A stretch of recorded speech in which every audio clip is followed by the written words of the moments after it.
Eu acho que o Brás Cubas, ele está o tempo todo tentando provar isso. Olha a mediocridade do ser humano, olha isso que eu fui, olha como são as pessoas. Então, no final, quando ele diz, bom, pelo menos uma coisa de boa eu fiz, cara, eu não deixei ninguém para continuar essa palhaçada aí, essa loucura. Né? Eu acho que é um pouco isso, né? Sim. Quando ele fala de miséria, né? Miséria eu acho até que é mais fundo do que a maldade. Né? Não transmitir a nenhuma criatura o legado de nossa miséria.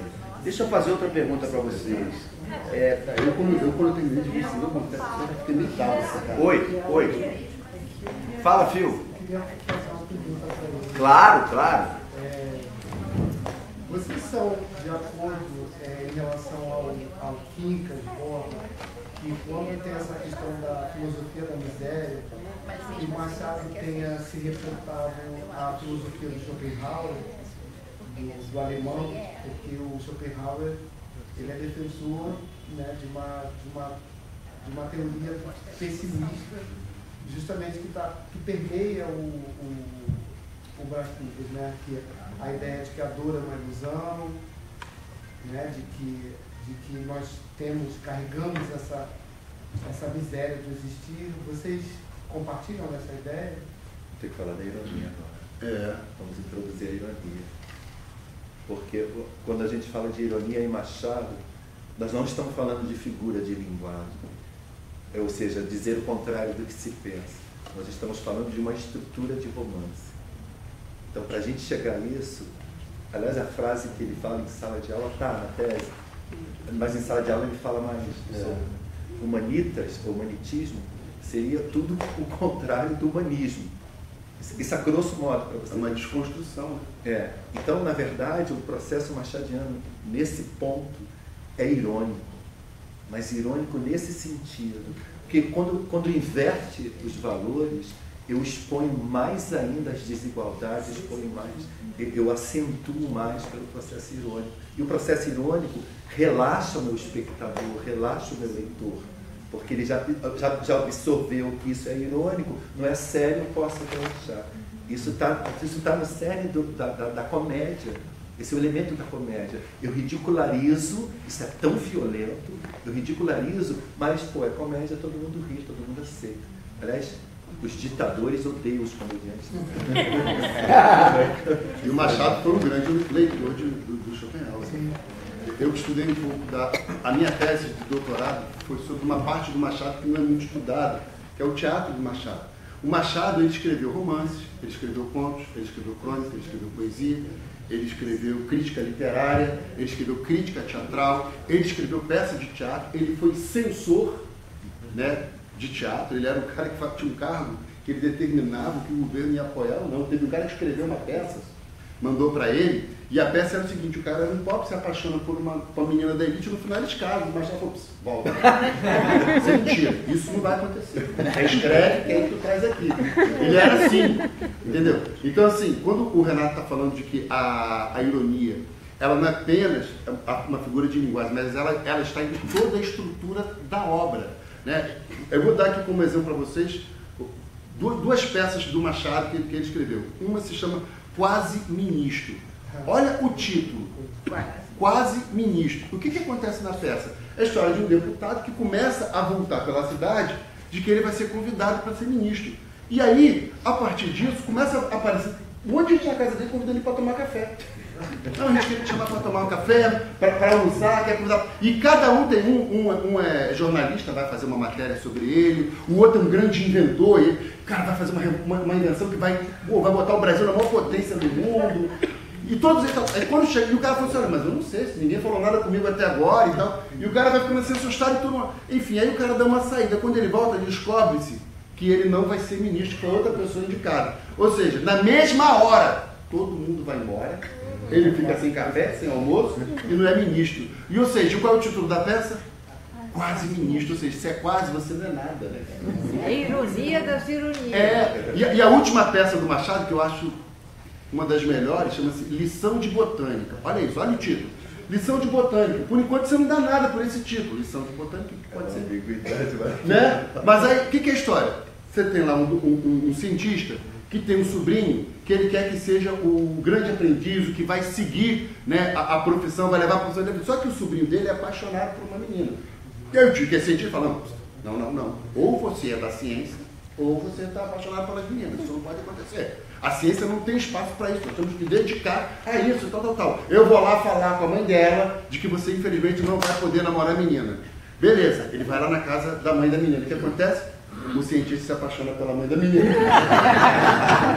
E aí você volta lá no título. Qual foi a lição de botânica? Porra, ele era... Então, olha como é que o Machado... Então, a ironia, ela está em toda a estrutura. Ela não está numa figura de linguagem. A peça inteira, quer dizer, o romance inteiro, ele é dominado pela ironia. E o que é a ironia? A ironia, ela cria, né? Como eu estava falando lá do teatro grego, que você tem aquele coro que está ali refletindo sobre aquilo, a ironia, ela traz essa reflexão, porque ela vai distorcendo tudo isso, ela vai levando para outro caminho. Então você está vendo você está lendo uma coisa, mas na verdade você está entendendo além daquilo ali, você está entendendo outra coisa.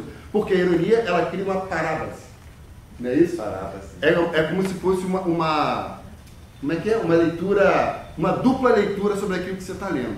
E vai contrabalancear os opostos o tempo todo. Não renega nem o negativo nem o positivo. E isso que não deixa chegar à verdade nenhuma. Ou seja, você não tem um ponto de vista da esquerda ou da direita, se quiser pensar em política, em Machado. Machado vai colocar os dois em cena, se liga. E aí você é que vai... Conta aquela passagem lá do Isaú Jacó, da padaria? Confeitaria do Império. Aí muda o governo, Aí vai para a República. Muda o governo, o cara tirou a placa e mostrou Confeitaria da República.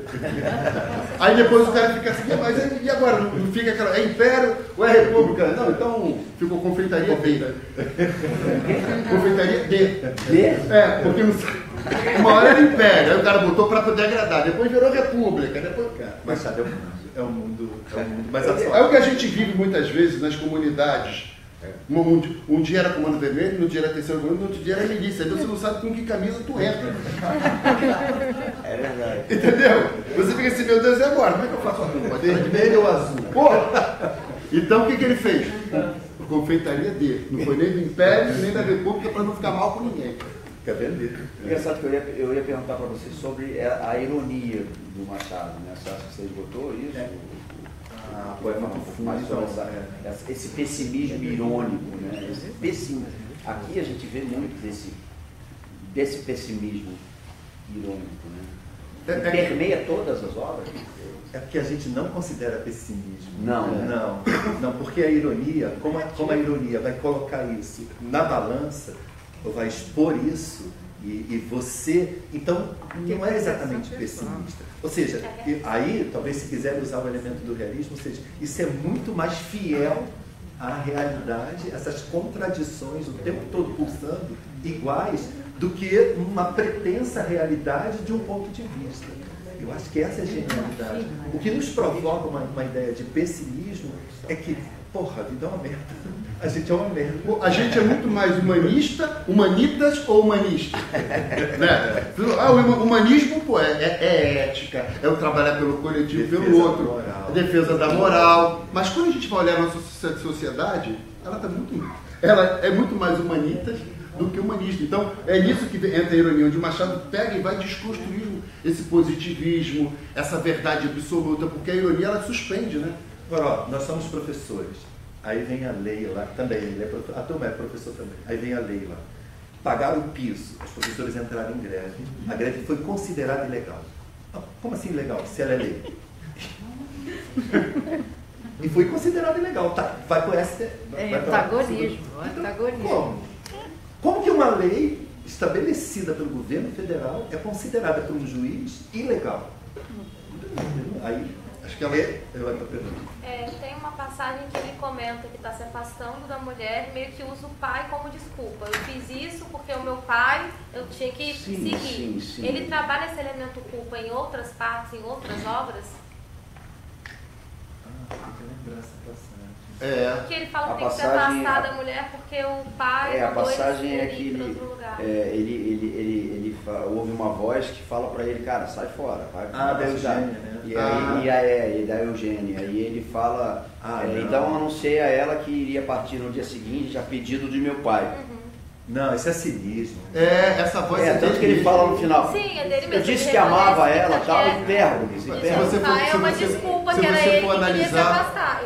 Se ele trabalha essa questão da culpa em Se outro. você for analisar lá Dom Casmurro, você vai ver que o Bentinho, para poder construir todo aquele ciúme que tem pela Capitu, é ele mesmo que constrói. Mas olha, a tua fala é pertinente, porque essa ideia de culpa, de sempre jogar para o outro, está no discurso do homem. Então é nosso. Eu faço psicanálise, a primeira coisa que alguém que experimenta fazer psicanálise ou vai para o divã e fala assim, prepare-se para sofrer. Eu já sofri muito. Então muita gente foge, mas é isso. Eu digo, é o nosso discurso fugir da culpa, jogar para o outro. É do nosso discurso. Então, isso aí, no caso, na personagem que você está citando, é o cinismo puro, o retrato dessa personagem da classe que você colocou aqui também. Cinismo. E tem... Vamos pegar, a partir disso que você está falando, tem todo... Dom Casmurro, tem sempre aquela história de que Dom Casmurro, de alguma forma, o Machado fez um diálogo com o Otelo de Shakespeare, lembra disso? Né? O Otelo que matou... Porque ela vai até a década de 60, nem se tinha dúvida, tá? Que Capitu pudesse ter... Essa questão hoje, até a década de 60, não existia. Precisou que uma crítica inglesa lesse o livro para falar, peraí, que ele está contando a sempre história. homens lendo, então a visão era machista. Entendeu? Uma mulher leu. Então, a partir da década de 60, é que ela vai chamar o Machado de Otelo brasileiro. Né? Agora, olha a questão. O Otelo, o Iago, é o cara que joga tudo e que prova, de alguma forma, ele coloca coisas tão contundentes que o Otelo passa a acreditar que foi traído. Então, por isso ele vai lá e mata a esposa dele.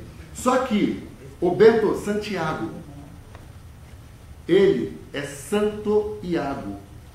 Quer dizer, ele já tem o próprio Iago no nome. Então ele não precisou de um Iago, ele já era o próprio Iago. Então o ciumento é aquele que ele mesmo cria as histórias na cabeça dele. Ele nem precisa de um Iago, porque ele é santo, mas ele também é Iago. Ele tem os dois lados dentro dele mesmo em conflito. Entende isso? Né? Então, por isso que... E aí tem essa brincadeira. Então, essa questão que você está falando, isso é uma questão que vai estar no Machado sempre. O Machado tem sempre os trios. Olha o romance que inaugura o realismo. Memórias tem a ver com a vida, póstumas. Aos contrários. Né? Do mesmo personagem de Brás Cubas. Então, o próprio nome do romance já aborda. Machado é genial.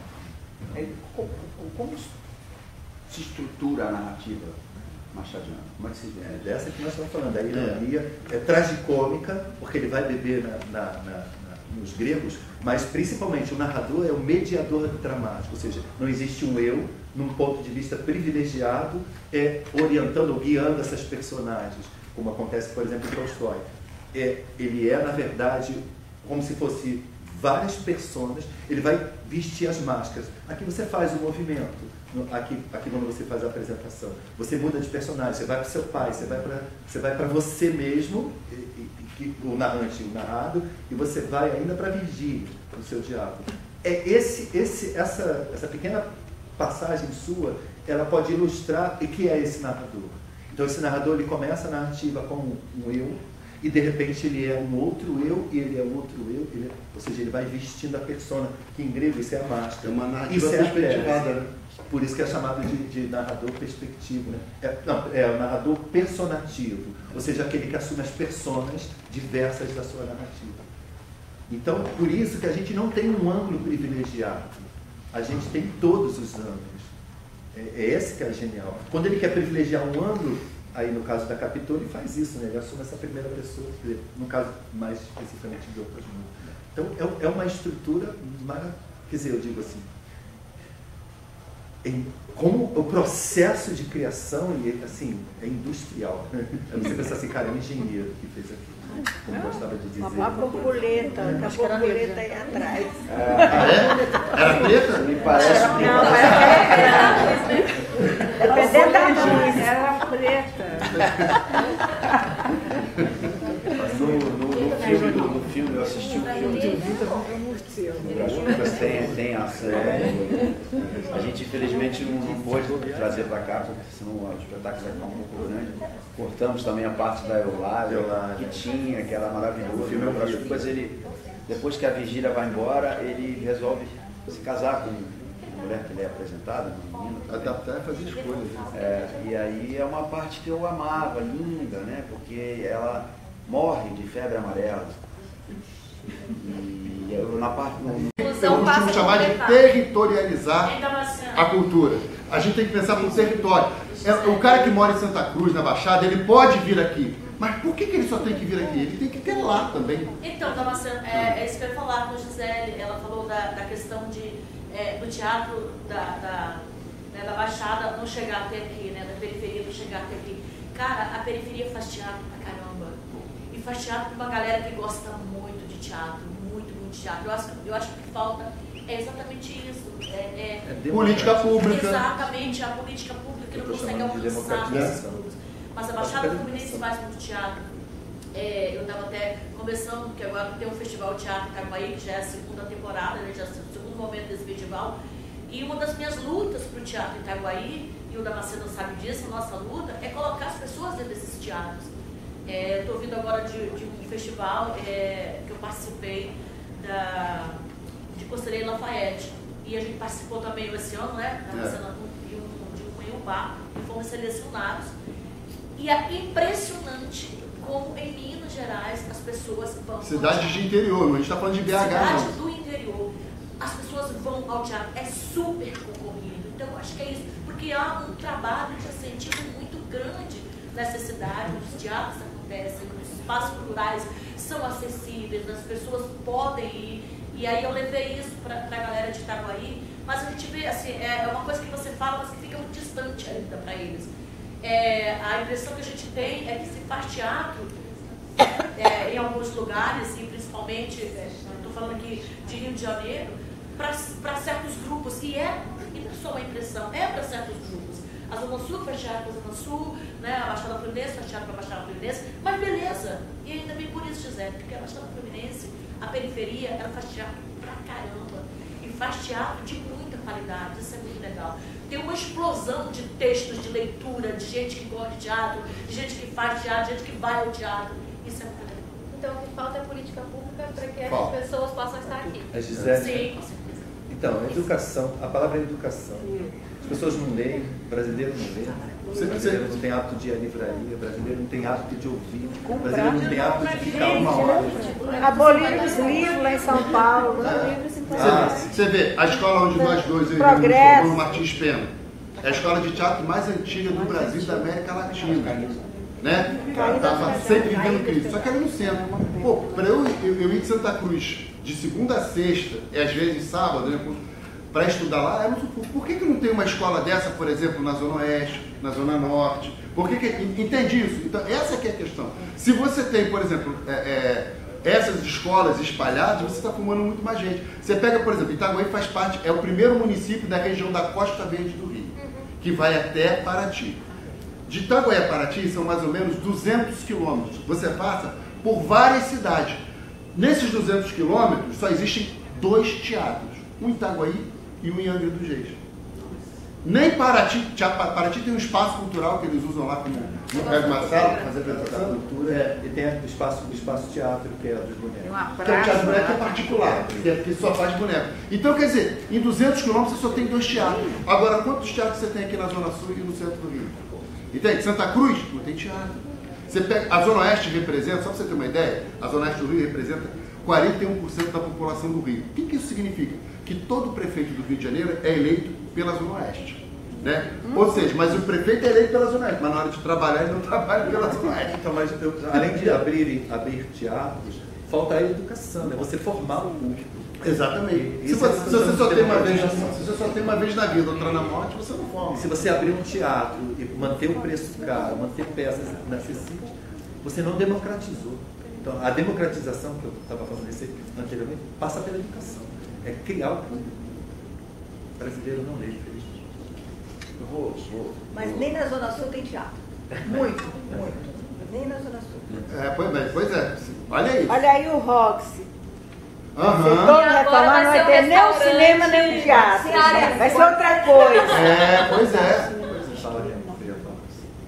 A gente já estamos ultrapassando o horário. Eu ia começar já a querer encerrar para poder liberar, né? É, porque são 6h50. Por mim, fico aqui até. Tá uma delícia. Pô, papo Tá uma delícia. E acho que como tem hora, eu tenho uma questão, assim, eu quando montei, depois eu pensei em fazer um projeto de levar o Brás Cubas para a escola. Né? E aí eu pesquisei na época e para elaborar o projeto, o texto, o porquê da pertinência de Brás Cubas, de Machado de Assis, de Brás Cubas nas escolas, né, e tal. E me deparei lá, quando eu digitei no Google uma coisa da importância, me deparei com a frase do Felipe Neto. Vocês devem ter ouvido. Eu sei quem é, mas não sei qual é a frase. O Felipe Neto falou qualquer coisa, ele postou qualquer coisa que Machado de Assis não deveria ser apresentado nas escolas, porque as pessoas acabavam sendo obrigadas a ler um autor tão genial numa idade em que não estavam prontas para ler e aí passavam a não gostar do autor. Eu falei da menina da... Então dentro disso, e isso criou-se Você leu, né? porque é um cara famoso. Aí eu O doutor perguntar... Felipe Neto, né? Olha Pensador, só, né? pensador. Exatamente. Empiricamente eu posso falar que não é verdade, porque eu li na escola. Sim. Mas, por exemplo, ontem teve uma pessoa aqui que falou comigo e falou, nossa, eu pude entender melhor a história do Brás Cubas porque eu li na escola e era uma época que eu não estava muito pronta para ler. Enfim, é complexo. Aí eu pergunto para vocês, o que vocês acham disso? Existe um quê de verdade, de você só jogar, isso que eu falei, a coisa é como faz. Existe, ele é difícil, ele é um escritor difícil, os contos são mais acessíveis.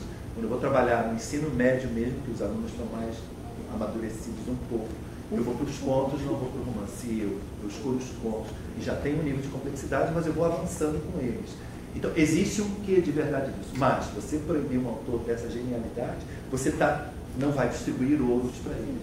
Mas eu vi qualquer coisa, quando eu comecei a me informar sobre isso, de que, na verdade, o Machado só era introduzido no ensino médio. No artigo científico, é isso? Exatamente. É isso mesmo. Não é porque, então, essa menina era do 9º ano, ele é introduzido antes, existem contos mais acessíveis, que também, você vai pegar o Apólogo, por exemplo, da linha e agulha. O conto é de uma lauda, é pequenininho. Era uma vez uma linha que disse ao novelo que você está toda cheia de si. É um Apólogo, porque eles são dois personagens animados conversando. Isso, a maneira como você vai trabalhar. Primeiro a leitura, o professor, o profissional lê, e depois, ou mesmo a teatralização que você está lendo com eles, você já introduz Machado. Então tem muitas maneiras de fazer, mas eu acho que a maneira mais correta de fazer é amando Machado. Então você não vai proibir Machado, mas que o Felipe Neto não é um especialista. Óbvio que não. Mas faz algum sentido isso? Tem algum resquício? Então, tem na medida que ele é difícil, a sua linguagem é difícil, e outra, está afastado muitos anos da gente, né? Então é outro Rio de Janeiro, é outro modo de pensar. Mas é a maneira como se coloca. O teu teatro, para os meus alunos, eles iam gostar. E os alunos da outra escola que eu te indiquei, que é a escola da Jordânia, que lá na escola dela tem uma companhia de teatro. Eles iam te amar. Percebe? Mas é a maneira como você coloca. Sim, tanto que no projeto eu coloco, olha, está aqui. Não deu. Quem sabe através do teatro?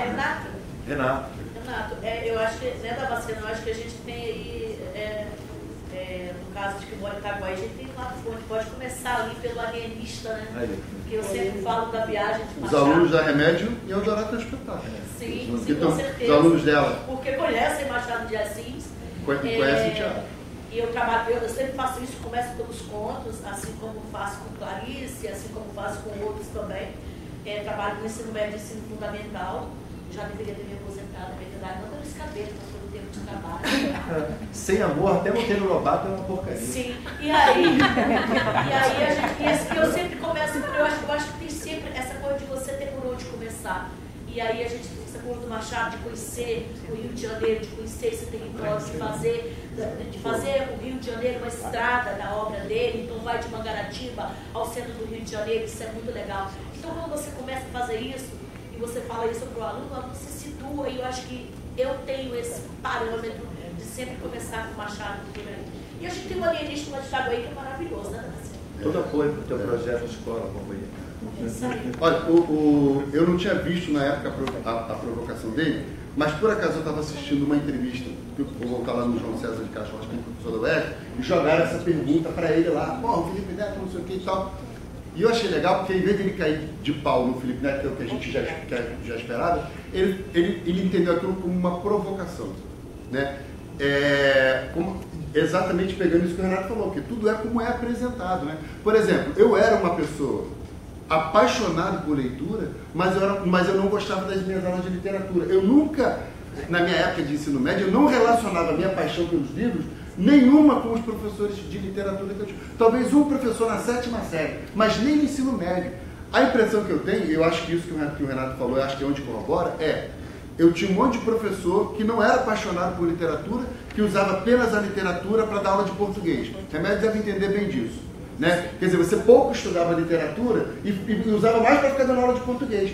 E aí, cara, você vai pegar o Machado, você não vai ler o Machado, porque você está ali procurando questões de português, entendeu? Aí o cara vai ficando mais difícil, vai ficando mais distanciado e você não chega em lugar nenhum, entendeu? Então, assim, eu pego o que o Felipe Neto, para a literatura não é nada, não é a área dele. Agora, talvez a gente tentar entender como uma provocação de realmente como que a literatura, que às vezes não vira experiência literária, vira muitas vezes história da literatura. Eu lembro disso, quando é que começou, né, o romantismo. Você ficava mais preocupado com as datas do que com o prazer. 1836. Entendeu? Suspiros poéticos e saudades. Pô, Ninguém leu essa merda. Pô, você ficava mal e você tinha que saber isso. Isso era mais importante do que a experiência literária. Eu costumo dizer o seguinte, qual é o livro lá da Clarice começa com a vírgula? O aprendizado é o livro dos prazeres. Exatamente. Aí eu falo, cara, se um professor de português aqui, porra, essa Clarice Lispector não entende de nada. Começou com a vírgula, que é isso? Não, diz como é que ela termina. Né? E eu digo assim, e o professor? Pois é. E o professor de literatura vai pegar aquilo ali e falar, porra, meu irmão, vai dar uma aula inteira de por que ela começa com aquela vírgula. Então são conhecimentos diferentes que eu acho, é uma opinião também, não sei se os outros professores aqui corroboram. Por mim, eu acho que na escola tinha que ter um professor de português e um professor de leitura, de literatura, para trabalhar isso. Literatura é jambolino, então a gente que é teimoso, né, somos teimosos, a galera da literatura, eu dou aula de língua portuguesa e dou aula de literatura, porque literatura literalmente não existe mais. Então se tem aquele professor que quer dar aula de literatura, ele dá só gramática e... Pois é, e como é que o cara vai se apaixonar por Machado? Vamos lá, Machado. Aí o cara vai lá com regras, sintáticas, não sei o que. Pô, o cara não está lendo Machado. A divisão é assim, ó. Você é bom, dá aula de português. Você é mais ou menos, redação. E você, todo ruim, literatura. Com exceção minha, né? Comigo é o contrário. O Renato já falava, o professor ruim, que é o de literatura, sou eu. Então já cai logo pra lá e, pô. Já começava assim. Aquelas merdas que sobraram de literatura sou eu. Eu vou dizer, eu trabalho em literatura por vontade mesmo, porque senão pela escola, com certeza, é só que eu amo isso.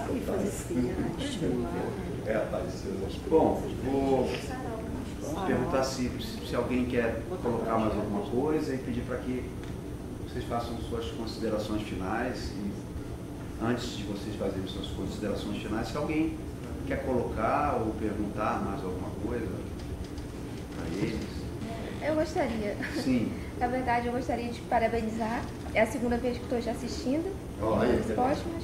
Você assistiu no Gonzaguinha? Assistindo Gonzaguinha. Eu lembro de você. Eu também. Você é? Olga Ni. Lembro de você. Que legal. E te parabenizar mesmo pela sua atuação. Obrigado. E é uma forma muito ampla de quem assiste vai buscar o livro. fica com aquela curiosidade de querer ler o livro, de saber mais. E eu ia te perguntar se você tem o critério de continuar trazendo mais obras do Machado de Assis para os palcos. Aí você falou que está lendo Quincas Borlas. Eu gosto muito e eu gostaria de saber se está lendo com curiosidade e intenção de trazer para o palco. Foi dado o desafio. Olha a oportunidade. Olha o Instagram bem grande. Confesso que não tinha pensado nisso. Assim, um monólogo eu achei que eu jamais fosse me aventurar a ir por esse caminho de monólogo. Eu, na minha formação de ator, eu acabei indo muito mais pelo caminho depois que eu me formei na Martins Pena, do audiovisual, e acabei me afastando um pouco de teatro. E recusei algumas coisas, até porque eu tinha um pouco de receio de voltar aos palcos, que tipo de ator eu seria ali nos palcos. E surgiu esse convite, e aí nesse eu não resisti. E foi um desafio muito grande, porque, além de tudo, era um monólogo, né? Monólogo é você em cena sozinho, só que eu não me sinto sozinho. Eu estou aqui junto com o Lobo Neves, com o Vigília, com o Cotrim, com Sabina, tá todo mundo, Eugênia, Vigília, tá todo mundo aqui comigo. Você fala por todos eles, eu estou povoado, não, sério, eu entro aqui, eu me sinto povoado. Eu tenho um prazer gigantesco de fazer esse espetáculo. Cada palavra que eu dou, eu me delicio mesmo. Tenho um prazer muito grande de fazer, não só pela obra, como pelo personagem, tudo. Agora, é uma luta, um sofrimento, né? Você tem que decorar isso tudo, você tem que trabalhar isso tudo, você tem que produzir. Eu estou produzindo isso aqui também, a gente sabe como é atuar e produzir. Você resolve desde do parafuso da porta até a marcação da cena, até as coisas do ator, enfim, toda a parte logística e a parte artística. A princípio, eu quero ainda gastar, digamos assim, bastante o Brás Cubas. Isso aqui é para ficar anos, hein, cara? Eu acho que esse espetáculo tem ainda uma estrada. Acho que quanto mais velho eu ficar, mais legal vai ser de fazer. Pô, dá para até 65. Então eu quero ainda gastar bastante para me aventurar a montar um outro monólogo. Agora, eu estou aberto a, quem sabe, fazer um espetáculo do Machado de Assis que não seja monólogo, mas no momento monólogo. Aliás, falando de espetáculo, vai estrear agora, esse mês, uma montagem espetáculo do Brás Cubas, lá no CCBB. Sério? Com a companhia Armazém de Teatro. Com vários atores. Vamos estrear agora, acho que no final desse mês. Lá. Tá uma onda de Machado, né? Você tem 2 alienistas aí que estão rodando, musicais. Tem um CCBB de Brasília. É outra história. Né? O alienista tá no CCBB de Brasília. E aí eu estava lendo o Armazém. Eu preciso não banho 2 segundos. Eles vão estrear agora esse mês. E é uma companhia super bacana também. Eu volto em 2 minutos. Deixa eu montar um espetáculo. Tem um filme agora, Capítulo. Tem filme? Tem um filme agora também, Capítulo. Agora eu estou tentando lembrar. Eu acho que é no cinema, mas eu preciso. Depois tem que jogar no Capítulo. E tem uma peça também que estava no CCBB, eu não consegui assistir porque eu estava em cartaz até domingo passado, aqui no Foundation, fazendo um musical. Então, quando você está em cartaz, em você não consegue ver ninguém. Mas tinha uma peça lá, era Capitu e tinha uma outra. Eu Capitu. Hã? Eu Capitu. Eu Capitu. Exatamente. Direção. Não consegui ver todo o tempo. Pois é. Eu nunca consigo corrida de CCBB. Às vezes que eu vou no CCBB, geralmente eu fico esperando alguém desistir e compro de alguém que desistiu. Exatamente. Nunca consigo pensar. Eu não consegui. Eu não consegui, eu estava em cartaz, ensaiando também. Aí eu não consegui assistir. Mas tem bastante coisa aí relacionada a Machado, né? Tá vivo, né? Tá vivo. Você está vivo. Vocês podiam dar o telefone de vocês ou o Instagram de vocês? Podemos? Sim, então, o meu Instagram, só se você botar lá Alexandre Damascena, vai achar o meu Instagram. Alexandre _Damascena, número 5. Ela está tomando nota aqui. E tem lá o Café com Machado. São 2 Instagrams que eu tenho. Outro é o Café com Machado, que é dedicado só a ele. O meu é Renato Moraes. Esse Moraes é M-O-R-A-E-S-S, 2 S.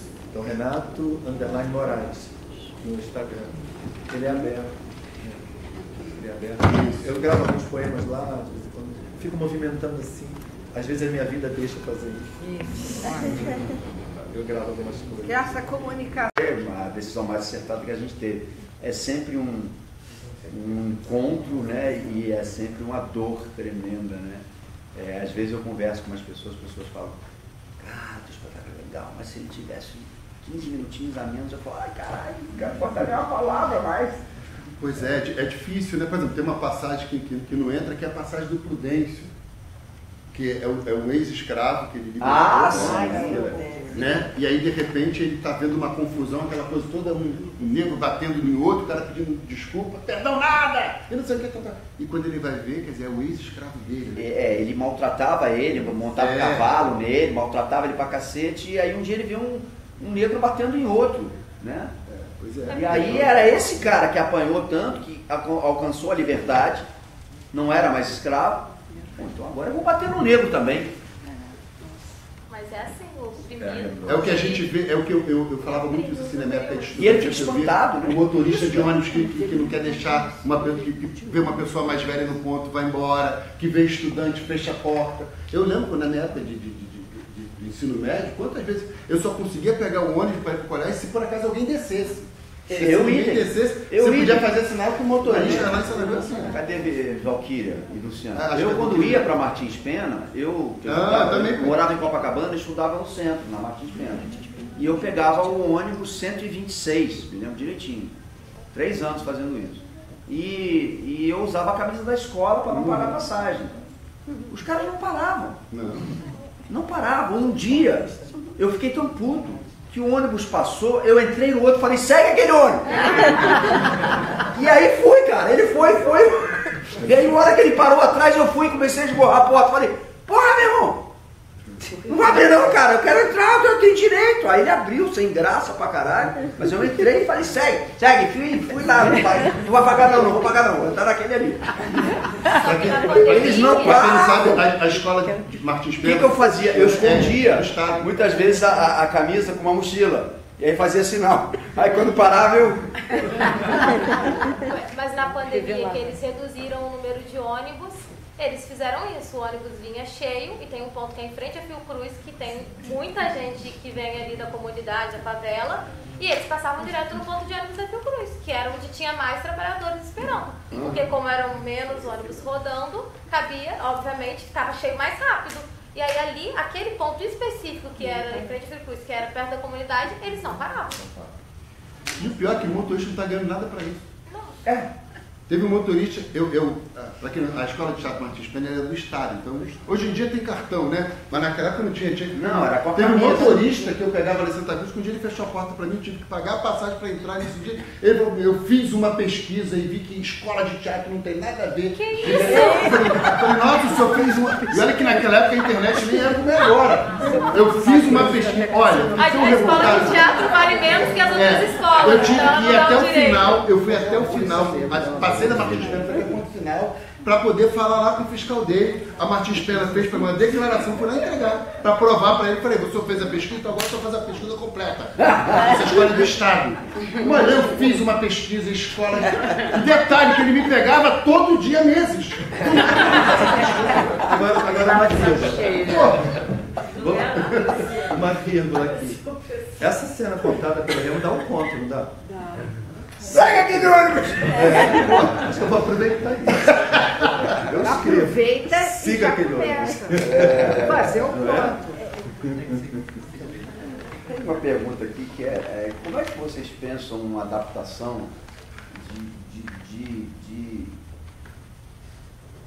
da literatura do Machado para o palco?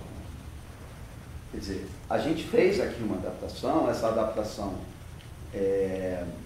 começou com a Bia Franco, que é uma diretora que me propôs fazer esse trabalho. Nós fizemos gravado à época, porque tinha pandemia, a gente não conseguia apresentar, então nós gravamos aqui no Solar Botafogo, gravamos em outros lugares, locações ali na fazenda onde eu estou morando, enfim, está disponível no YouTube para quem quiser assistir lá, só digitar o FRJ, ela estava se formando e tal, Memórias Póstumas. E depois a gente resolveu, era um plano já trazer para os palcos. E aí eu convidei a Malu Mader para fazer a supervisão artística, o Felipe passou, ficou um tempo comigo também trabalhando, e aí depois a Bia voltou, bababá. Hoje eu estou sozinho, mudei algumas coisas aqui das concepções que eu tinha, enfim, e temos aqui essa adaptação que é essa visão. Enfim, mas como é que vocês veem isso? Como é que vocês veem essa coisa de adaptar Machado para teatro? Então, naquela oportunidade da palestra, que eu falo assim, ó, era uma intuição ainda, não era um estudante dessa área específica, mas eu digo assim, o melhor teatro do Machado, eu nem tinha lido todo o teatro do Machado, mas o melhor teatro do Machado são os romances. O que eu mais gosto é o Quincas Borba. Mas tive a oportunidade de falar com ele, mas ele é o cara da tese, é ele, deixa ele falar. Não, eu não tenho uma tese. Eu faço muita adaptação, né? Ali Machado, eu já adaptei teatro Gabriel Garcia Marques, Saramago, Clarice Lispector, enfim, poesias. Eu acho que não tem uma regra específica, né? Eu acho que tudo depende da forma como você... Eu acho que tem que entender que são linguagens diferentes. Isso também acontece muito no cinema, né? Às vezes você lê aquele livro, você se apaixona, aí fala, vai ter uma adaptação do cinema. Mas chega lá, ele materializa uma coisa que, na verdade, você tinha de um jeito na sua cabeça. Né? Porque mesmo que você fale assim, olha, era uma história, aquela menina era linda, ela era assim, assada, cada um vai criar a sua ideia sobre aquilo. Eu acho que enfim, eu acho que não tem uma regra, eu acho que depende de como se faz. Eu acho que tem gente que apenas se inspira numa obra, pega uma coisa, assim, por exemplo, você pega Miuá, por exemplo, eu fiz há 2 anos atrás lá no CCBB um espetáculo que era inspirado no Eles Eram Muito Cavalos, do Rufato. Inspirado na Cecília. Né? E aí se você for olhar, exatamente, né? Mas se você for olhar lá, do texto do Rufato não tem fragmento nada, ela pegou algumas ideias daquilo e levou. Você já traz uma adaptação, que embora você cortou muitas coisas, você tem que cortar, você traz uma adaptação mais fiel. Né? Então, uma pessoa que leu, por exemplo, o Brás Cubas, que vem para cá querendo ver o Brás Cubas, ele vai sentar no teu espetáculo e falar, não, eu estou vendo o Brás Cubas aí. É lógico que tem os cortes, essas escolhas elas são muito pessoais, porque realmente, se você for colocar a obra inteira aqui, é muito difícil. Né? Eu acabei de assistir, tem alguns meses, Alienista. Não é alienista não, um outro monólogo sobre o Guimarães Rosa. O Grande Sertão. Isso, o Grande Sertão. E assim... Não da Bia, né? Foi da Bia? Não, foi um monólogo. Monólogo. Que, ele era diretor lá, esqueci o nome dele agora, maravilhoso, assim. Então, ele falou que pegou um tempo, porque você imagina. 600 páginas. 600 páginas. Como é que você adapta 600 páginas? Então ele foi lá e fez um recorte, né, junto com o Amir Haddad, que dirigiu, ele fez um recorte, e a partir daquele... E aí ele falou que, na verdade, ele está fazendo vários monólogos. Agora ele acabou de estrear agora um segundo monólogo, ainda do mesmo livro, porque dá essas possibilidades. Então, assim, eu acho que a primeira coisa é que não existe uma pureza, não existe um caminho certo. Existem vários caminhos que você pode criar. Lógico, se você quer uma coisa mais fiel à obra, você vai ter que ler ela com mais atenção, tentar entender a obra desse jeito. Agora, tem gente que pega, por exemplo, a partir de uma frase. Eu também não tenho uma ideia fechada sobre isso. Se o próprio Machado não gostava de ideias fechadas... Mas, olha, aproveitando que a narrativa dele, né, que toda a construção narrativa de Machado é tragicômica, segundo essa tese, tu está no mesmo lugar. Então, a transposição já te leva para o mesmo lugar. Isso que é o mais legal, né? Que a transposição significaria você sair de um lugar a outro. Eu estou dizendo, não, você vai transpor do mesmo lugar, vai ficar no mesmo lugar, no teatro, no drama, na tragédia e na comédia. Isso, você pega, por exemplo, o Quincas Borba, que é o que eu mais gosto. Quando ele sandece... Eu estou lendo o Quincas Borba, mas eu confesso que eu estou lá no último terço.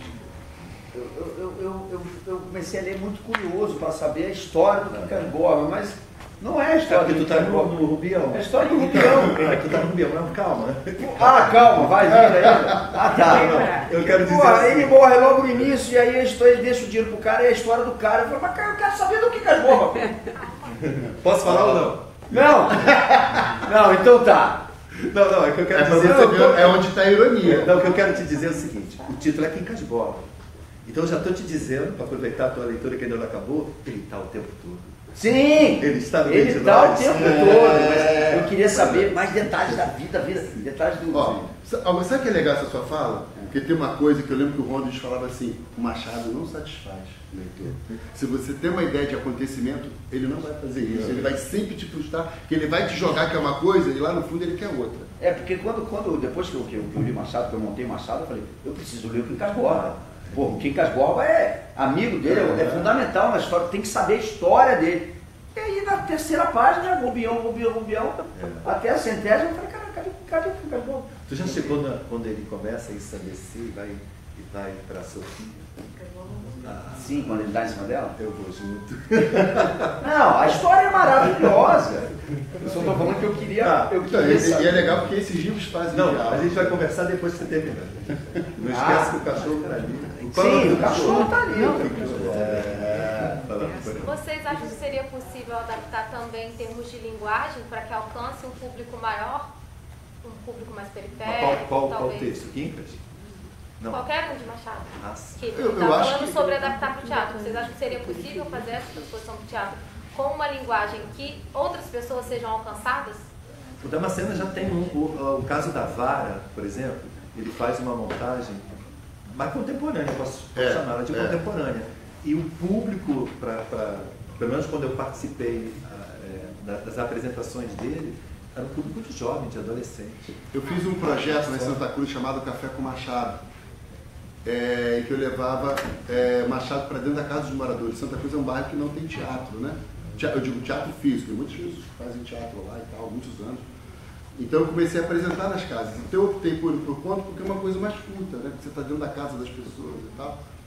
E eu brincava que a nossa peça tinha um pé no século XIX e outro no contemporâneo, né? E por isso que eu digo assim, não existe uma forma absoluta de você adaptar. Existe qual é o seu objetivo, o que você quer alcançar com aquilo. Eu acredito, olhando essa montagem do Remo, que ela alcança qualquer público. Ela pode alcançar qualquer público que seja leitor. Agora, você entra numa outra questão, e também o Renato, que trabalha muito com o ensino médio, essas coisas, as pessoas falam da dificuldade que é ler o Machado de Assis. As pessoas falam, pô, o cara nunca leu na vida, e aí de repente bota lá um Memórias Póstumas para ele ler, né? E como é que se isso chega uma coisa? Tem que a Remédio, que está ali também, é professora de português e literatura, que a Remédio é do meu grupo de teatro, da Companhia Casa Verde, lá de Itaguaí. Companhia Casa Verde, que tem esse nome por causa do alienista, porque é lá da cidade de Itaguaí. A Remédio está vindo lá de Itaguaí para assistir aqui, prestigiar. Tem muitos atos. Tem muitos atos assim criminosos, né? Peguei uma aluna da Lagoa, 9º ano, particular, a mãe me ligou, eu fui, e ela odiava Machado de Assis. No nosso primeiro encontro, eu olhei para ela, sério? Mas assim, você é 9º ano. Quem te indicou? Professora Tom, não é melhor odiar essa professora? Calma que eu sou professor, ela. Tá, mas eu vou precisar fazer prova, eu não quero ler o Alienista. Tá bom, senta aí. Eu li o Alienista com ela, a primeira parte, ela abriu os olhos assim pra mim.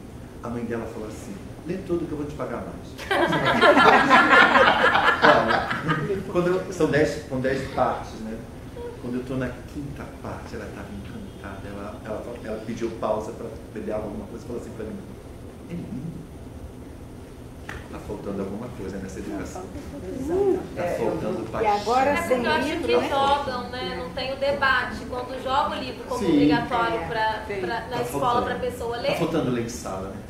Eu, por exemplo, quando eu estava trabalhando com a turma, última turma do nono, eu estava até falando para ele esse dia assim, eu gostava de trabalhar os contos porque eu conseguia principalmente ler com ele. Porque hoje em dia você fala uma coisa, o cara já está em casa, abre o celular, já traz um resumão. Já sei, né? ele morreu. Então, eu acho que falta essa coisa realmente, talvez, da leitura mesmo. Então, eu lia muito isso com eles. Então, você vai mostrando ali o prazer daquele texto, a inteligência que tem naquele texto, como aquilo é construído. Paixão. Você faz com paixão. É engraçado que você colocou essa pergunta do texto. A forma dele escrever não é a forma cotidiana com que a gente fala. Então, quando a Bia adaptou o texto de 200 páginas para 20, eu percebi que tinha algo diferente do que eu tinha acabado de ler. E aí eu fui percebendo, voltando e comparando, que ela tinha feito uma facilitação, tanto para o espectador, quanto para mim, enquanto ator, que seria mais interessante, mais fácil de decorar, porque não é brincadeira decorar isso. Tirou, né? Algumas inversões, né, às vezes. Mas olha, o Machado não faz muitas inversões simpáticas, Não estou falando de inversão. Agora, tem palavras assim que talvez, né, que marca o tempo, né? O Machado ele tem uma coisa que ele eu já percebi, né, várias vezes ele fala, tinha os olhos entupidos, a garganta presa, a consciência boquiaberta, são sempre três coisas. Ele define sempre com três algumas coisas, né? Mas assim, transformar numa coisa mais contemporânea mesmo, a forma com que se escreve. Ela facilitou a leitura. Aí foi uma coisa que quando eu entendi que ela tinha feito, eu falei, não, o ouro está aqui. Também acho. O ouro está aqui, velho. É isso que eu quero falar cada vírgula que esse cara escreveu, cada ponto. E as reflexões também, que ela não tinha colocado tantas, eu falei, porra, as reflexões. Ia descendo, pensando como é estranho o tempo, que às vezes senão fica só a história. Ele foi, casou, foi, não sei o que, foi, não sei aonde, quer dizer, casou não. Né? Então eu acho que o ouro é essa coisa, né? Outro sim, afeiçoei-me à contemplação, poderia ser, de certa forma, eu também gostava de pensar na coisa humana, mas o outro sim, afeiçoei-me à contemplação. Cara, isso não tem preço. Então, será que isso afasta um pouco, dificulta um pouco a compreensão? É para se pensar, mas eu não abro mão não. Então, mas a leitura faz isso. Eu costumo dizer assim que meu método de aula é dramático. Mas em que sentido dramático? Que o movimento, eu sou muito agitado e agito muito eles, eu sou muito provocador. A vantagem do teatro é que esse texto está vivo aqui nele, um pouco vivo. É o que eu tento transpor para a minha sala de aula. Por isso que eles gostam quando eu leio. Quando eles vão fazer prova, eles falam assim para mim, porra, fiquei ouvindo a voz do Renato. É isso. Acho que está faltando mesmo, cara. Olha, o Gerald Thomas, que tem um teatro todo difícil, surreal, o cara do Beckett e tal, uma vez eu perguntei para ele, falei, Gerald, você já apresentou alguma vez o teu teatro fora da Zona Sul? Ele falou, cara, o melhor público que eu já tive na minha vida foi de Nova Iguaçu, quando eu te apresentou. Falou, ninguém nunca entendeu o meu teatro, como aquela galera aqui na Zona Sul, ninguém entende. O Gerald Thomas, não sei se vocês já viram alguma coisa do Gerald Thomas, aquela mente louca, né?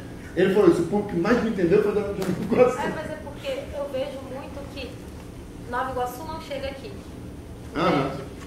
Da maioria das vezes que eu vou ao teatro, eu vejo sempre o mesmo público. Sim.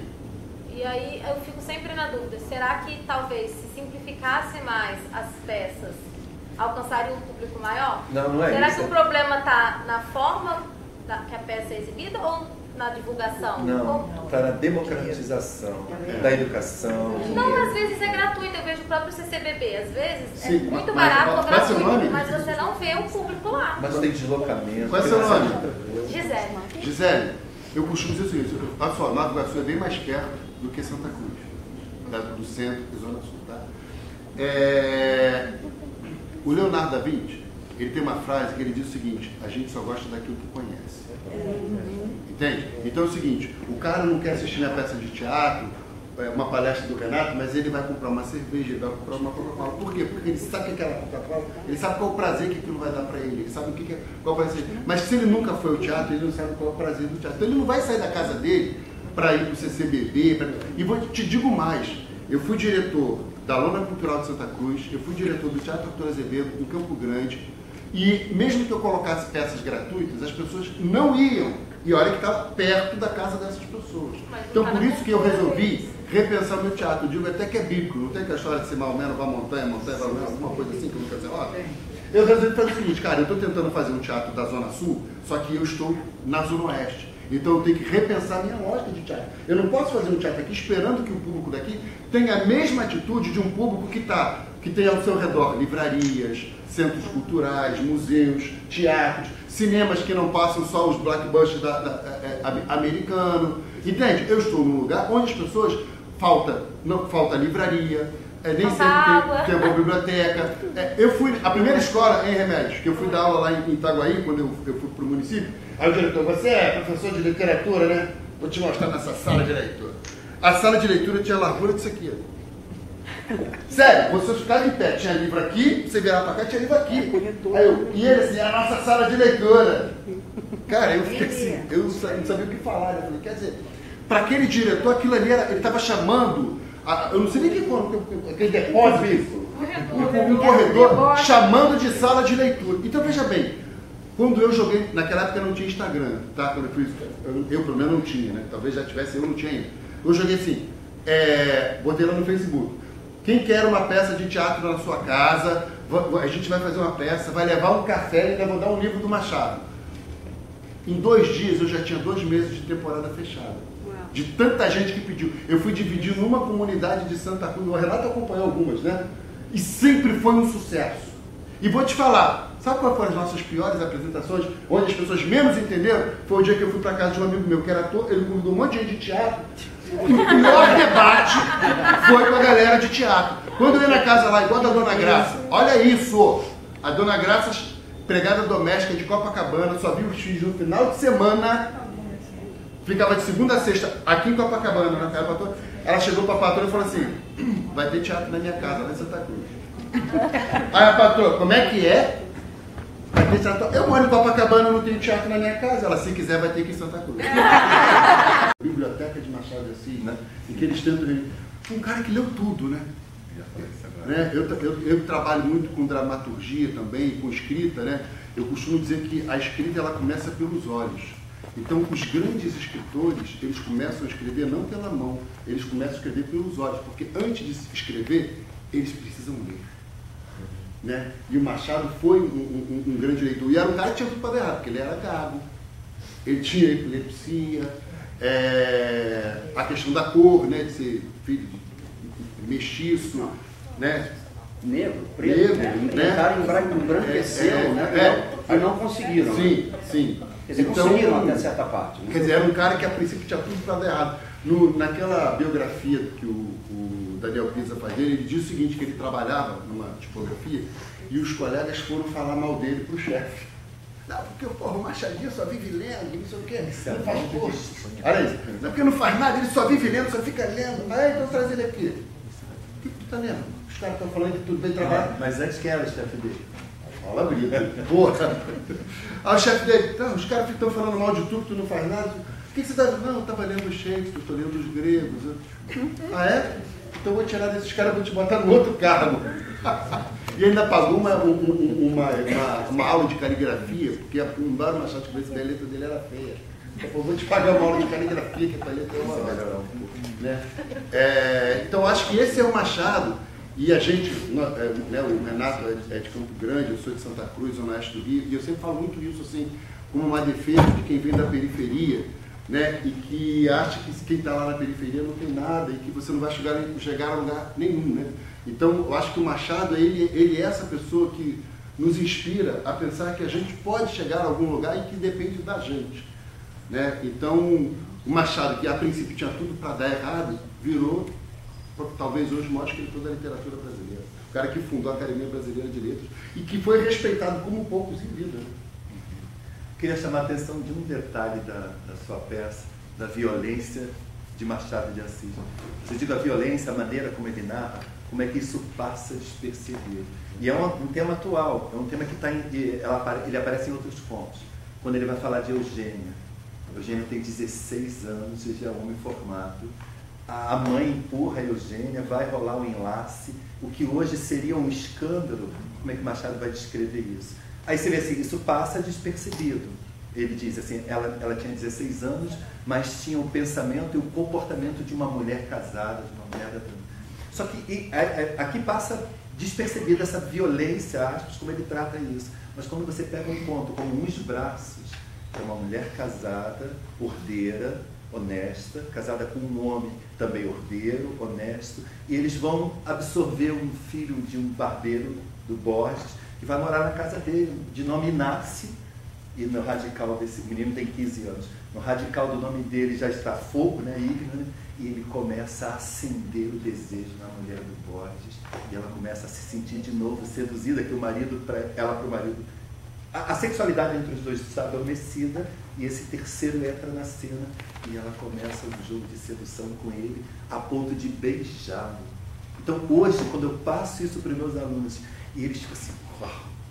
Eles querem entrar na temática do assédio e tal. Eu falei, não vai para lugar nenhum. Então, olha a violência, olha como é que isso é tratado. Isso é ato polícia. Engraçado, uma vez eu ouvi uma teoria, não me lembro de quem, eu vi na internet, de um cara falando sobre Machado de Assis, sobre o Brás Cubas, de que a Eugênia seria o único personagem, eu não me lembro a expressão que ele usou, íntegro, inclusive que o nome dela, Eugênia, vinha da expressão eugenismo. Tem alguma coisa a ver, não? Ou esse cara viajou? Não sei se ele viajou, mas aí teríamos que parar e pensar nisso, né? Realmente. Por conta da coxa, né? Aí você analisar por que bonita, por que coxa. É uma tese. É uma tese boa para se pensar. Bom, não, eu ia falar porque a cena da Eugênia, ela vem posterior à borboleta, que primeiro ele admira uma borboleta azul, aqui, né? Ele admira uma borboleta azul e não mata. Quando aparece a preta, Ele mata. é a própria coxa, né? Então, qual é a diferença de uma borboleta preta para azul? Era a cor.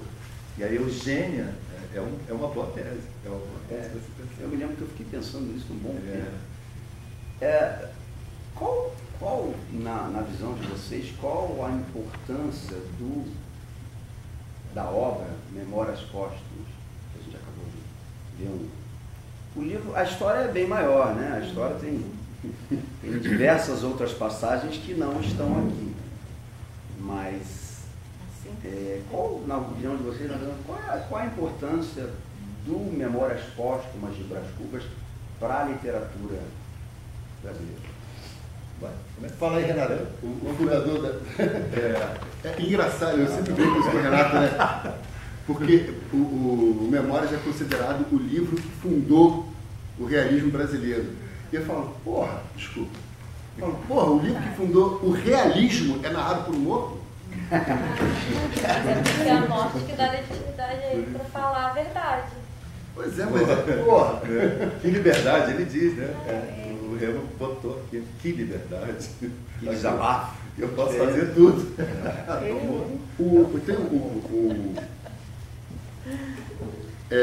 Um professor lá da UERJ, o João Sérgio Catorrocha, ele fala uma coisa que eu acho muito interessante sobre os autores matriz. Né? Então ele vai dizer que na Inglaterra o autor matriz é o Shakespeare, na Espanha é o Cervantes, na Itália é o Dante, e no Brasil o autor matriz seria o Machado de Assis, que é esse autor que a partir dele a literatura ganha realmente uma outra dimensão, e que esse autor de alguma forma serve de referência para tudo que vem depois. Então realmente a gente pode pensar, e Renato trabalha muito isso também, né? É diferente da pedra fundamental. Quando você pensa na pedra fundamental, José de Alencar. De fato, mas quando você pensa numa atriz, outra história. Mas vamos falar um pouco do narrador para a gente pensar no Brás Cubas. Porque a grande revolução machadiana é o narrador. Isso já se falava há muito tempo atrás, antes do Ronald, que foi professor dele, e eu assisti algumas aulas no UFRJ. A grande tese é dele. Eu achei muito legal. Então, esse narrador, o narrador é o personagem mais caro. Outros teóricos já falaram dele, mas o Ronald é que vai mais fundo. Ele vai dizer assim, esse narrador não é um eu que está numa posição privilegiada ordenando as personagens. Não, ele vai chamar que esse narrador é um mediador dramático. Ele se metamorfoseia nas personagens, usando as personas, as máscaras. Ele é um e todas as personagens. Uau! Aí você já... Agora fala um pouco dessa narrativa em primeira pessoa. Quando a gente vai falar do eu narrante e do eu narrado. Porque a teoria do narrativa de primeira pessoa, e isso é muito bacana, principalmente quem vai trabalhar com monólogo, né? É que primeiro que o personagem principal e o narrador são a mesma pessoa. Né? Então esse é o primeiro ponto para uma narrativa de primeira pessoa. São duas, né? Sim, são duas. O eu narrante e o eu narrado. O que eu fui e o que eu estou agora me contando o que eu vi. Então, e isso implica no segundo ponto, que é a questão do tempo. Né? Então você tem um tempo, o tempo presente e o tempo passado, que você está aí, né? Por causa das memórias e tal, você está narrando. E o terceiro ponto, que talvez seja mais importante, que é uma metamorfose existencial. Ou seja, é o que a gente vê aqui muito claro no Brás Cubas, né? Que ele vai falar, eu sou morto, eu posso falar qualquer coisa. Porque justamente você tem um narrador que está distanciado dele mesmo, ou seja, ele está narrando. A metamorfose existencial, ela vem no sentido de que, de alguma forma, esse personagem já amadureceu e ele está buscando sentido também nisso que ele está narrando.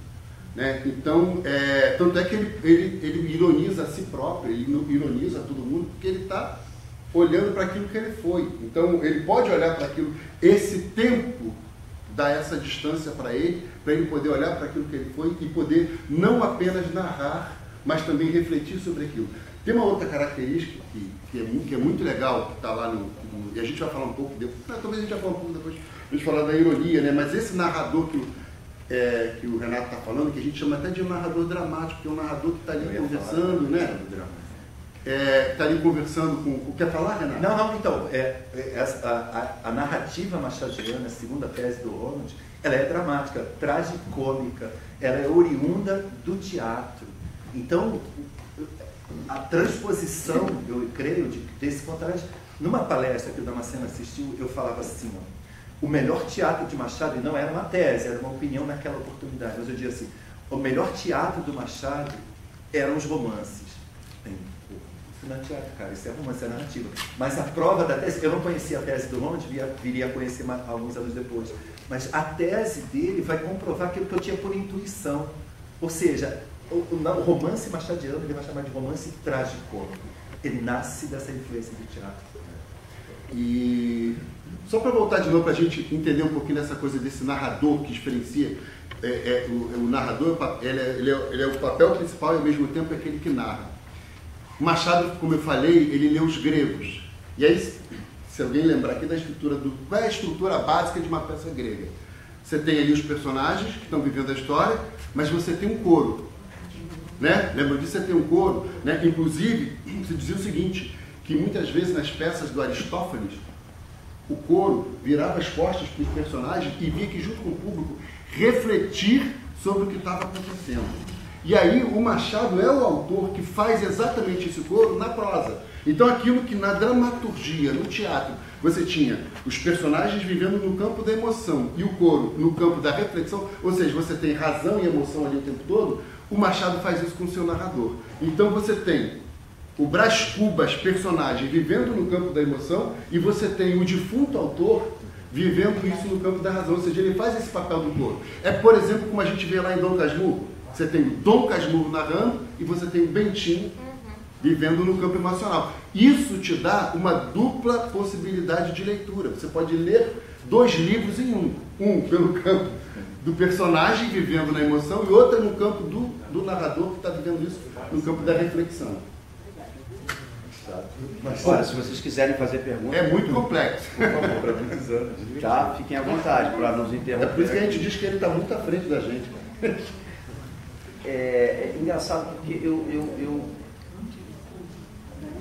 me corrija se eu estiver errado, mas eu tenho a sensação sempre de que o Brás Cubas morto, olhando para a vida dele, me parece ser o Machado olhando para a vida do Brás Cubas com um olhar crítico e irônico sobre aquele cara da elite, aquele cara com uma vida vazia, medíocre, e aí me parece às vezes que ele, morto, seria não o Brás Cubas, mas o Machado, que está olhando para aquele ser, aquele personagem, braço chamado Brás Cubas, e que vai narrando a vida dele e as considerações, as reflexões, me parece muito mais do Machado do que do próprio Brás Cubas, não sei.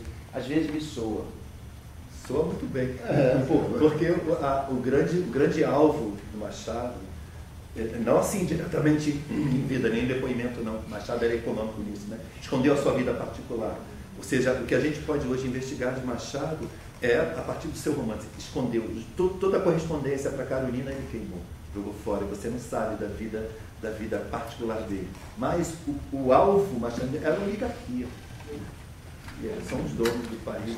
Uma vez eu ouvi você falar no teu Instagram, tá? Ele tem um Instagram muito legal que chama Café com Machado, tá? Siga, é muito legal. Inclusive lá tem várias lives que eu e Renato fizemos lá falando de vários autores, inclusive do Machado. Uma vez eu vi no teu Instagram você dizendo que o Machado era muito criticado por escrever sobre a elite quase que o tempo todo, mas que ele escrevia sobre a elite, mas um olhar muito crítico em cima da elite. É isso que você está falando? O Machado fez uma crítica, que geralmente quando a gente pensa assim, a crítica é o seguinte: você de repente é o cara da elite, eu não sou, e eu vou te criticar. Né? Então essa sensação que você está tendo é porque o Machado fez uma crítica não do ponto de vista do oprimido em relação ao opressor. O Machado fez a crítica a partir do ponto de vista da elite, do opressor. Então essa sensação que você tem, que você está falando, pô, parece que o Brás Cubas é Machado. Sim, porque o Machado, ao invés de colocar alguém detonando o outro, a própria pessoa, quando abre a boca, se detona. Então, quando o Brás Cubas começa a contar a história dele, ele não precisa que ninguém fale dele. É ele mesmo que está se detonando. Porque ele mesmo está colocando ali todo aquele jogo de máscara, de interesse, essa sociedade fútil.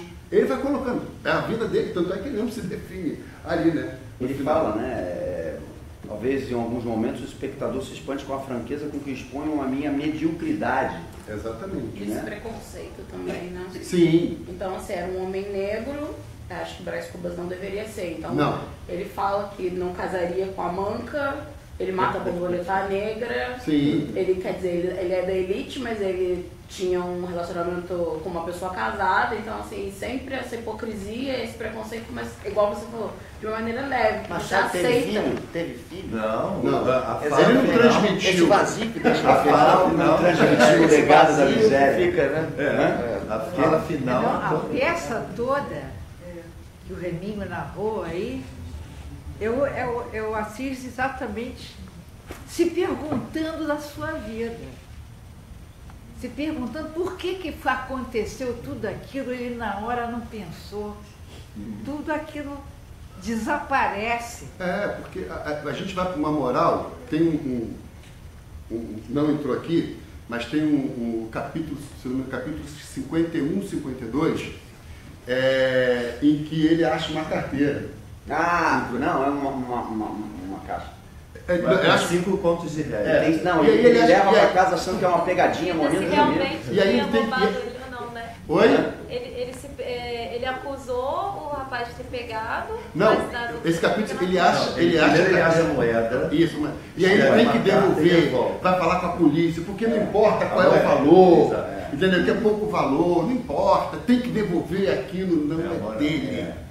Entendeu? Ele tem que devolver, manda uma carta lá para a polícia, É verdade. No capítulo, aí você vê, isso é muito legal no Machado, porque primeiro que a história não tem uma linearidade, ele faz capítulos que são espelhados, e você precisa ler um Tá aqui entender no outro. palco, a tua Né? sequência aqui tá. Ele próprio se contradiz. E aí, então, exatamente, no capítulo seguinte, ele acha o embrulho, que tem dinheiro. 5 pontos. 5 pontos, que não é mais uma moeda. Acaba todo E aí mundo muda tudo. Esse ele não devolve.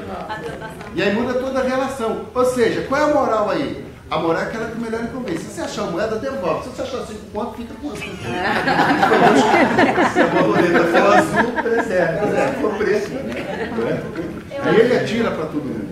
Agora, o saldo positivo que ele coloca, olha a crítica, né? Não ganhei a vida com o suor do meu rosto. Saldo positivo do cara. Eu confesso que quando eu fui convidado a montar o espetáculo, eu não tinha lido o Brás Cubas, né? Conheci Machado, tinha lido o Alienista, acho que, enfim. E aí, quando eu fui ler o Brás Cubas, primeiro, quando eu cheguei na parte do delírio de morte, eu quase parei, porque eu falei, cara, esse cara tá muito louco, não é possível. Que porra é essa, cavalgando no hipopótamo? Caralho, que loucura! Como era um trabalho, eu ia montar a peça, eu continuei, aí passei dali e me apaixonei. E é tão engraçado esse capítulo do delírio, porque ele escreve assim, olha, Agora eu vou contar aqui sobre o delírio que eu tive antes de morrer. Se você quiser pular esse capítulo, fica à vontade, não vai fazer diferença nenhuma, não é isso? Para a história. Eu só passou na minha cabeça antes de eu morrer. Pô, eu vou pular. Aí depois que você pula, ele fala, ó, se pulou o capítulo, se fudeu. Perdeu porque tinha uma informação importante lá. Você vê que ele ironiza o próprio leitor. Aí tem uns capítulos que é assim, tipo, eu vou botar aqui umas frases que eu gosto. Não tem nada a ver com a história, beleza, vamos continuar a história. E aí, quando eu fui me aproximando do final do livro, né, já estava na última página, ali no último parágrafo, né, que eu li, quando ele faz essa reflexão, né, das negativas, que chama, né, e ele fala, não alcancei a celebridade do emplasto, né, do que ele está inventando, não fui ministro, não conheci o casamento, ponto. Aí quando eu li isso, eu falei, vi que estava acabando, né, as linhas, né? Eu falei, poxa, ele não botou que não teve filho? Que estranho. Tudo bem, talvez não tenha feito tanta falta para ele, beleza. E aí, a verdade é que ao lado dessas faltas me coube, como você falou, ele coloca como um ponto positivo. Não pagar o pão com o suor do meu rosto. Achas que sai quite com a vida? E aí ele coloca o fato dele não ter tido filhos como saldo positivo. Quer dizer, eu confesso, eu tenho 3 filhos. Um deles está ali, que é o Renan, meu filho amado. E são a minha razão de viver, é o que eu tenho mais importante na minha vida, é a minha grande obra, é a minha grande paixão. E quando eu não reconheci no Brás Cubas escrevendo uma ausência, o fato de não ter filhos, eu achei estranho. E aí quando ele colocou no saldo, que para mim era o Machado falando, não era o Brás Cubas, eu confesso que eu fiquei alguns dias pensando nisso, assim, meio estupefato, falando, caraca, que loucura. E ele encerra exatamente como a gente encerrou aqui. Então, ele fez um favor de não ter um filho, porque seria ruim para um filho conhecer a maldade humana. Sim, porque eu acho, a impressão que eu tenho, né, a gente quando, nosso trabalho de ator, a gente coloca lá o objetivo de cena, o objetivo geral do espetáculo, né? Foi até o Felipe que me falou isso. Felipe está ali, é um cara que trabalhou comigo um bom tempo no Machado, depois acabou se desligando do projeto, mas sou muito grato a ele, teve uma colaboração muito legal aqui no espetáculo, tem muito dedo dele aqui, eu sou muito grato ao Felipe, gratidão incrível de coração. E ele me falou uma coisa que eu não me esqueci, que foi muito legal. E esses dias eu estava relendo o texto e eu vi que tinha uma anotação a lápis escrito assim, objetivo geral, né, do ator, né, em cena, que seria do Brás Cubas, né?